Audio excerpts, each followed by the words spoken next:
안녕하세요, 여러분. 오늘도 한국어를 공부하러 와주셔서 감사합니다. 여러분은 새로운 일을 시작할 때 어떤 편인가요? 충분히 고민한 뒤에 시작하는 편인가요? 아니면 시작하고 나서 생각하는 편인가요? So today's topic is how different people approach new beginnings. We'll compare someone who thinks carefully before starting with someone who prefers to try first. You know, there's no right or wrong tendency here. The goal is to understand both approaches and learn how to talk about your own tendency in Korean. By the end of this lesson, you will be able to describe your tendency, explain the reason behind it, talk about how it affects your actions, describe a possible weakness, and then share what you want to do differently in the future. To do that, we'll first learn some useful vocabulary, read two different stories, and then use the same structure to talk about ourselves. Are you ready? 자, 첫 번째 이야기에 나오는 어휘부터 살펴볼게요. 섣불리, 현실적인 부분, 신중하다, 뒷수습, 과감하다. 자, 첫 번째 섣불리. 섣불리는 this means doing something too quickly without enough thought or preparation. So it is often used when the action may lead a mistake or a problem. 자, 두 번째 현실적인 부분. It really refers to a practical aspects of a situation such as time, money, ability, or circumstances.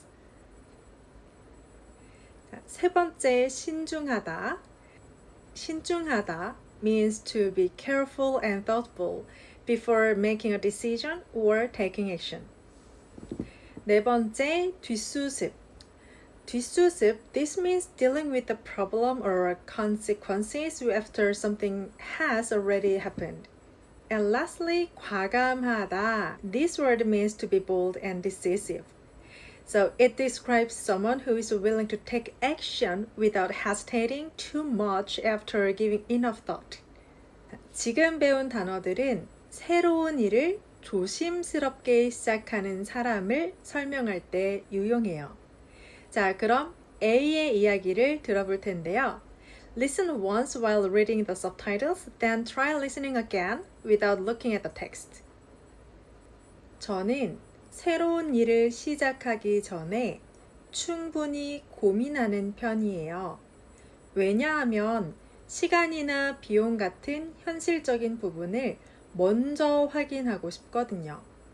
그래서 섣불리 결정하지 않고 시작한 일은 책임감 있게 해내려고 해요. 하지만 너무 신중하게 생각하다가 좋은 기회를 놓치기도 해요. 예전에 준비 없이 시작했다가 뒷수습하느라 힘들었던 경험이 있어서 결정을 망설일 때가 많아요. 앞으로는 필요한 부분을 충분히 확인한 뒤 조금 더 과감하게 시작해 보려고 해요. 자, A의 이야기 잘 들으셨나요? 여기서 중요한 건요, A의 성향은 장점도 있고 약점도 있다는 거예요. 이번에는 반대 성향을 가진 B 이야기에 나오는 어휘들을 살펴볼게요. Now, let's learn the vocabulary for our second speaker who tends to act more quickly. 일단, 무조건, 부담 없이, 실증이 나다, 꾸준히. 자, 먼저 일단. 일단 can mean first, for now, or to begin with. It is often used when someone decides to take the first step before thinking about everything else. 자, secondly, 무조건. 무조건 means doing something without carefully considering the situation or the conditions first. It often implies acting without enough thought. 자, 부담 없이. 부담 없이는 so it means doing something without feeling too much pressure or obligation. So you can just try it or you can just do it lightly. 그리고 실증이 나다. So 실증이 나다. This is a really practical word because 실증이 나다 means to become bored with something or lose interest in it after doing it for some time. So like when you repeat the same things again and again, then we can get bored, right? So in that case, you can use this word 실증이 나다. 꾸준히. 꾸준히 means doing something consistently over time without giving up easily. So it emphasizes continuing an action little by little, even if progress is slow. It doesn't matter. 자, 그럼 이번에는 우리 B의 이야기를 들어볼게요. 자, as you listen, pay attention to why B prefers to start quickly and what problems this tendency sometimes causes. 저는 새로운 일에 관심이 생기면 일단 시작해보는 편이에요. 왜냐하면 준비를 위해 오래 고민하는 것보다 먼저 경험해보는 것이 더 중요하다고 생각하거든요. 그래서 새로운 취미나 공부도 부담 없이 시작하고 다양한 경험을 할 수 있어요. 하지만 무조건 시작했다가 금방 실증이 나서 중간에 그만두기도 해요. 시작할 때는 재밌어 보여도 꾸준히 하지 못하는 경우가 있거든요. 앞으로는 시작하기 전에 조금 더 신중하게 생각하고 시작한 일은 꾸준히 해보려고 해요. A와 B를 보니까 성향이 굉장히 다르죠? 두 사람은 새로운 일을 시작하는 방식이 아주 달랐어요. A는 충분히 고민한 뒤에 시작하는 사람이고 B는 일단 시작해보는 사람이죠. 그렇기 때문에 A는 책임감이 있는 반면 B는 다양한 경험을 가지고 있어요.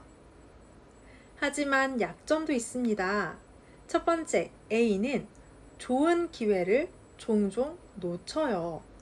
너무 많이 생각하기 때문이거든요. B는 다양한 경험이 있지만 빨리, 쉽게 실증이 나는 편이에요. 그래서 각각 두 사람은 과감하게 시작해보기도 하고 꾸준히 계속 해보고 싶다고 말하고 있어요. 중요한 점은 두 사람 모두 자신의 성향을 좋거나 나쁘다고 생각하지 않는 거예요. 자신의 장점과 약점을 이해하고 앞으로 조금씩 균형을 맞추려고 하죠. 자, 이제 두 사람의 이야기에 공통으로 사용된 문단 구조를 살펴볼게요. In this section, you will learn how to organize your own paragraph using 5 simple steps. You won't just memorize grammar. You will use each grammar pattern for a specific purpose in your story. 자, 그럼 시작해볼까요? 첫 번째, 나의 성향 소개하기. 저는 뭐뭐 하는 편이에요. 뭐뭐 하는 편이에요 means to I tend to do. So it is used to describe a general tendency rather than an absolute rule. For example, 저는 신중하게 생각하는 편이에요. 이번에는 이유를 설명해 볼 텐데요. 자, 왜냐하면 뭐뭐거든요. You may have heard a lot of times 거든요. 거든요 is often used to give background information or explain the reason behind what you have just said. Like this. 왜냐하면 문제를 만들고 싶지 않거든요. 그리고 이어서 장점을 설명해 볼게요. We are going to use 그래서 to introduce a positive result or strength connected to your personality and tendency.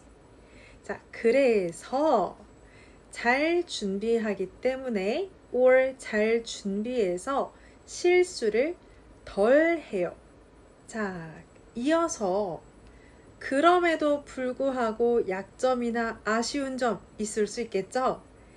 하지만 기도해요. 자, verb with 기도하다 means that something also happens sometimes. This is really useful when you wanna describe a weakness without making it sound like it happens all the time, but it's just like there's a time that I make mistakes sometimes, or things are not really going well. Here is an example.